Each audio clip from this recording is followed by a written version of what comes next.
I did get one that was direct message to me that had to do with the roundtable that Steve Nicol, Tony Parra, and Rob Jacobson I did yesterday, and it had to do with uh, how to actually see when at full speed and whatnot, when there may be some sort of structural or movement issue that could lead to a greater risk for an ACL injury.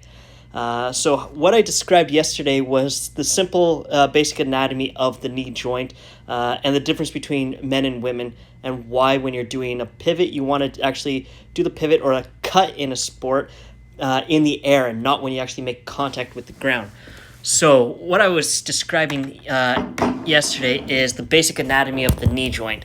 So our knee is actually set up like this. So if you take a look, just say this is my left arm here is the femur, and the two knuckles here are the articulation point for your knee joint, and you've got your lower leg below that. So between the two knuckles here is where you're going to have your ACL. It's kind of going to stick in right here to down over here. And its job is to keep the two bones together, not necessarily bone on bone, but it's to keep them kind of joined together for any kind of movement. So when you're doing any kind of knee bend, your knee is designed to bend like this. But what I was saying when it comes to doing a pivot, especially in a sport where you do a cut and it's very explosive movement, is if you do this when you hit the ground, you're going to be taking the same movement, but now you're going to be, when you pivot on the ground, you're going to twist. So if you take the ACL and it's bending this way as your knee bends, and then you're also pivoting your foot on the ground, you've now taken that and you've now added a twisting or a torsion force onto the ACL. So what this is going to do is, especially at high speed, you're going to amplify the amount of force going through the knee joint, and the ACL isn't going to be able to take the same amount of force, especially when it starts to twist, and when you're doing it quickly and you're bending quite quickly, you're also going to be stretching it further, and most of the tears are going to happen on the medial side where it's going to have a greater stretch, and then it's going to cut across the ACL. So when you do this and you're doing it quickly and you twist, all of a sudden it goes pop, and next thing you know, the femur shifts forward. That's where you see people all of a sudden they grab their knee and they're in agony on the ground. Some people won't even be in pain. They'll just kind of be like, oh, why did my knee give out? So to see this, to kind of get more of an assessment viewpoint, yes, you can do slow movements or even in the gym, or you can even see it happen relatively quickly with something for getting an assessment in and around the knee. You can see it in a faster motion with like a CLAT test, but athletes are very good compensators.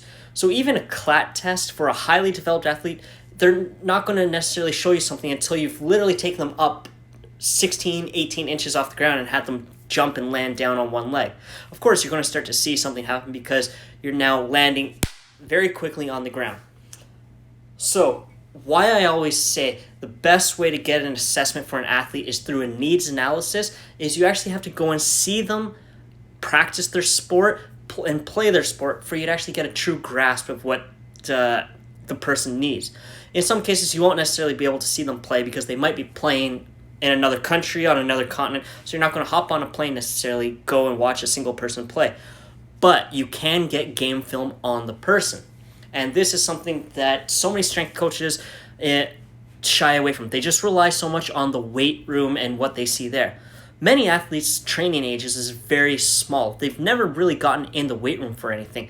Their idea of being in the weight room is go in, do 3 sets of 8 to 10 back squats at half depth and get out, or do 6 sets of 2 or 3 power cleans and they're done in the weight room. They haven't really been pushed in the same regard. So if you just constantly rely strictly on what you see in the weight room, you're missing more than half the picture.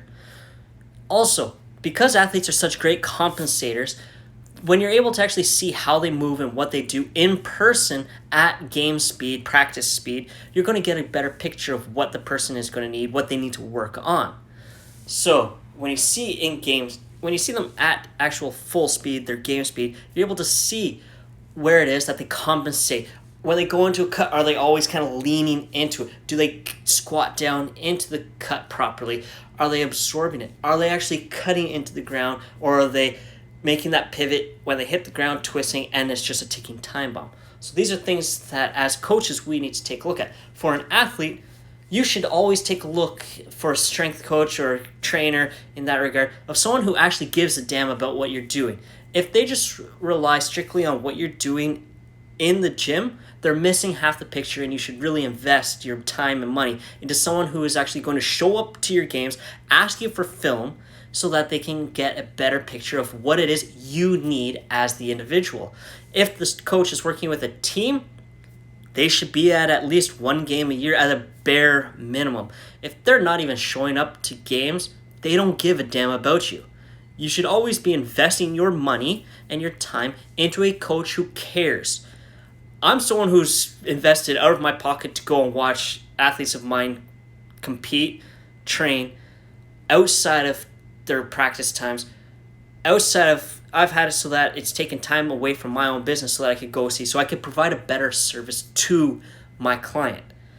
This way, I'm able to get them a better result. It also builds a rapport with the person where the athlete sees, oh, nice of you to actually come and see what I'm doing.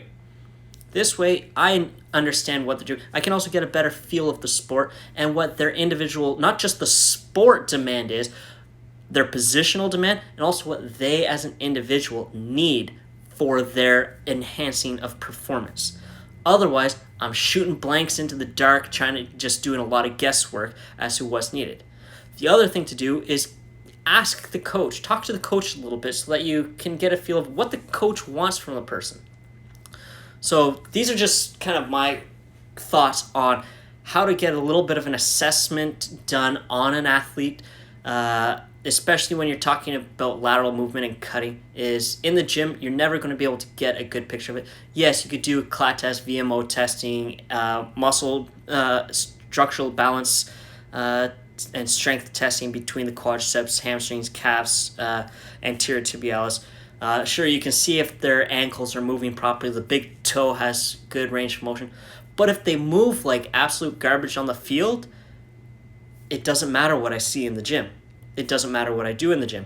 I have to find a way to make it so that their movement on the field puts them in a position so that they can, one, reduce the risk for injury, and two, perform at a higher level. Most athletes have never been taught how to actually go into a cut and come out. It's just basically been they're out there figuring it out on their own. We don't teach someone how to shoot a jump shot in basketball, just, oh, here you go, and just practice over and over. You don't teach someone how to come out of the starting blocks in track and field, just figure it out on your own. No, we work on the technical component of that. It's the same thing with going into and out of a cut in a sport like football, that's American football, soccer or European and the rest of the world football, rugby, basketball, even hockey, so that we can get a better understanding and help the athletes perform at a higher level and reduce the risk for injury. When we are able to make their thought processes of going into and out of a cut automatic, instantly they will perform better. Anyways, that's just my thoughts on answering this question that I got from a coach at Fordham University. I hope other people get some benefit out of this, and I hope everyone's staying healthy, taking care of themselves, eating well, getting 8 hours of sleep a night.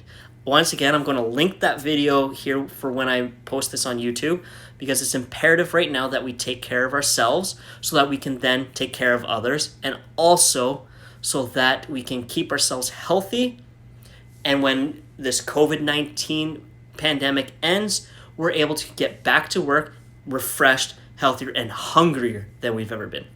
Have yourselves a wonderful weekend. Alright, thank you for watching right to the end of this video. If you'd like to see more content by me, click the subscribe button here, and for another YouTube suggested video by me, click here. And if you liked what you saw today, don't forget, click the little like button below. Until next time, Coach Tony, Wrestling Podium Performance.